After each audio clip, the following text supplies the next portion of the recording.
Hey everyone, it's Dallas here, South Island Prosperity Partnership. This is the second video in our series talking about the various elements of our new 3-year strategic plan called Rising to Resilience. The first video I talked about the process that we used, we used to come up with the strategic plan. In this second video here, I'm going to talk about the burning platform, which is really why is this work important and why should you care about it. So I'm going to start with sharing the vision. This is a regional vision that the Rising Economy Task Force came up with as part of our reboot plan process. So here's the vision. Greater Victoria is a globally fluent and resilient metropolitan city, full of potential and open to transformation. We are a fusion of cultures and geographies, rooted in the traditional lands of the Coast Salish peoples, and connected to the rest of Canada, the Pacific Northwest, and the Asia Pacific. Our region collectively takes bold steps to nurture a more innovative, diversified, inclusive, and sustainable economy. So that's the vision that the Rising Economy Task Force came up with last year. We really liked it. We carried it forward into the strategic plan because really this is about, working together to achieve this future potential. But when you think about this vision and you have to ask yourself, is our region, are we there yet, right? And the answer for most of us is no. So are we? We have elements of this that are great. We have lots of strengths to build on, but we're not quite there. So some of the challenges that are holding us back right now that the strategic plan really talks about, one is widening inequality. And so the COVID-19 really put a spotlight on, some people being left out or left behind.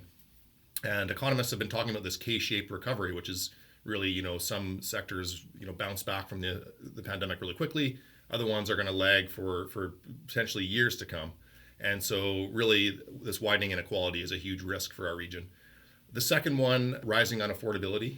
So perhaps shockingly, our housing prices here have ballooned over the course of the pandemic, and there's a huge risk that this equity, having equity in the market is becoming unattainable for a wider spectrum of people. Now this makes it increasingly more difficult to attract workforce here, for example, healthcare workers. We will need these as the region continues to get older demographically speaking.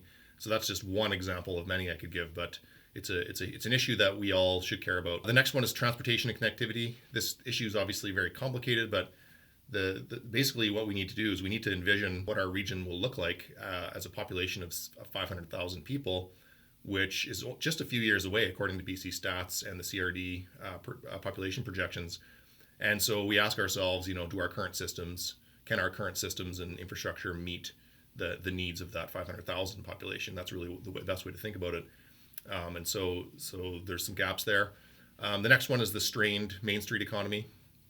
Small businesses have been, decimated by the pandemic, and making it worse is this accelerating trend of online or e-commerce, online shopping. So these Goliaths like Amazon, they do harm our Main Street businesses, and it leads to an economic leakage. So money leaks out of the economy, and we need that money in the economy to stay, much of it to stay here and circulate locally as we can. And then lastly, there's many challenges, but another one, of course, is environmental pressures. So we know that climate change is already happening and impacting us, but our challenge is to ensure that our region remains vibrant in the context of shifting to this cleaner economy and a net zero economy by 2050. So ensuring we have jobs and prosperity through that process is important. There's also lots of opportunities though. So these challenges don't come without, there's good things happening that we can take advantage of. The first one is, new technologies and new productivity. So with remote working, things have changed. We've adopted technology quicker. There's new technologies coming out all the time that may lead to a more productive workforce, and we think that our region is really attractive for these types of new innovations, and we can attract some of these jobs and some of this research and some of this stuff here deliberately. The next one is clean growth. So climate change is the negative, but clean growth is potential as we adapt and mitigate and invent new technologies and new processes, new ways of doing things. Old industries transform themselves to adapt. These will present new opportunities. The next one is our position in Cascadia. So we are very, very fortunate. To be here on the island, of course, but to be part of this dynamic, Cascadia region with major global centers like Vancouver and Seattle, just a boat ride away, short flight away. That presents lots of opportunities, lots of connections in those markets for us to capitalize on. So that's a good lots of foundations to build on. The next one is our X factor, which is really the attractiveness of our region as a place to do business for reasons that are somewhat intangible. So people want to be here. They like the quality of life. They like the amenities. They like the features that the region offers.